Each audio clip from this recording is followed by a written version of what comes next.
One of the biggest questions that I always get is, when is my child going to sleep through the night? And that is because their child is still waking up to feed at some point overnight, and they aren't sure when and how to get rid of that feed so that it's no longer waking them and baby can completely sleep through the night. So today we're going to dive into weaning night feeds, how to do it, when to do it. So make sure you stay until the end, because that's when I'm going to talk about the 3 strategies that I recommend in order to be able to wean night feeds. However, the first thing that we need to think about is this appropriate for your child? I always recommend checking with your pediatrician, because this video is not medical advice, to be able to feel comfortable and confident weaning night feeds. We want to make sure that your child is growing and gaining as they should be, and that if they are feeding overnight, it is not going to have an impact to their weight gain and growth. So 100% always check in with your pediatrician first before you decide to make the decision. Most times families will come to their pediatrician and say, my baby is still waking up to feed once or twice a night, and your pediatrician will say, it's fine to do sleep training, it's fine for them to be able to sleep through the night.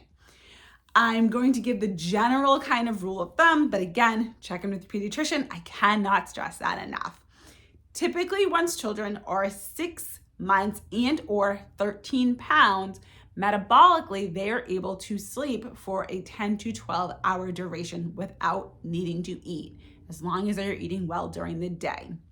So that is one thing that you want to check on is sometimes babies will reverse cycle. So they'll do a lot of their feeds overnight and not have as many feeds during the day.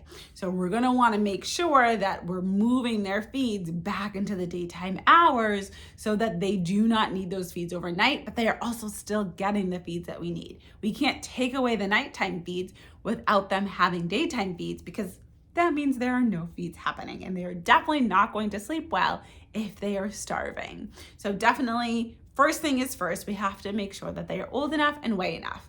Now, there are exceptions to this. There are 4-month-olds that are sleeping through the night. There are children that are a little bit less than 13 pounds that are sleeping through the night, but they are doing it on their own. So if we are kind of giving them a little nudge and a push, we just want to make sure that both have been checked off. They are 6 months and they are 13 pounds. The next thing to think about is that we cannot go from multiple feeds down to no feeds. This is going to be really tricky for you, and it's going to be really tricky for your little one. As a parent, especially as a mama bear, I know that I always worry about if my kids are hungry. If they are cranky, I'm like, they're probably hungry, they need a snack. If they are, whatever it is, your first instinct is, are they hungry? So overnight, when you're thinking about weaning night feeds, it gets really tricky if you're trying to wean night feeds, but you're also super concerned that they are hungry. So if you're currently doing 3 feeds, your next step is to move down to 2 consistent feeds. If your child is waking up for 2 feeds, you want to consistently, meaning for 5 days at least, moving down to 1 feed before you then try to drop that feed. Please do not try to go from 3 feeds to no feeds, because you are going to get worried in the middle of the night that your little one is hungry.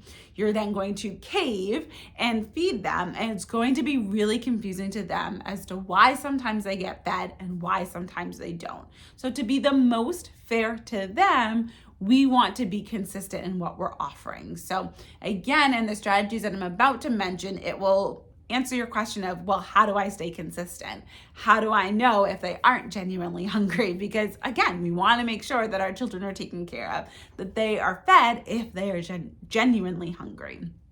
So I have a night weaning mini course that is $47. I will link the information in the description below, but it walks you through the 3 methods that I have found that are best to wean night feeds. So I'll touch on them a little bit, but the course goes into so much more detail on exactly what those methods are, how to implement them, and how to know if your child is genuinely hungry and what to do in that case if they are. So the 3 methods are cold turkey, weaning the amount of feed or time of the feed, and doing personal best. So the cold turkey is pretty self-explanatory. That means you just do not offer the feed at all.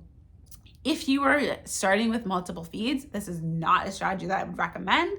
It's actually the hardest of the strategies, but there are families that find a lot of success with it, depending on the situation. Some families, it's not my first recommendation, but if it becomes too confusing for the child, why sometimes when I wake up I get fed and sometimes I don't, then the cold turkey method can work very, very effectively for those children. The second one is weaning the time or amount. So this will depend on how your child eats, or if they're breastfed or if they're bottle fed.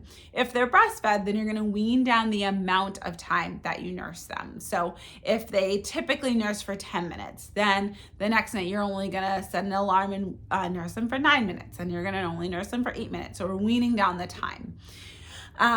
If you're bottle feeding them, then we're going to wean down the amount. You're first going to give them 7 ounces, then 6, then 5, then 4. So we're weaning down the amount that they're getting during the night and then helping them get back to sleep after that.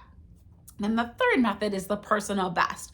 So this is a variation of time, but it's a little bit different. So it depends on how long your child can go without a feed. What is their personal best time that they have done without a feed? So say your child has made it to 3 a.m.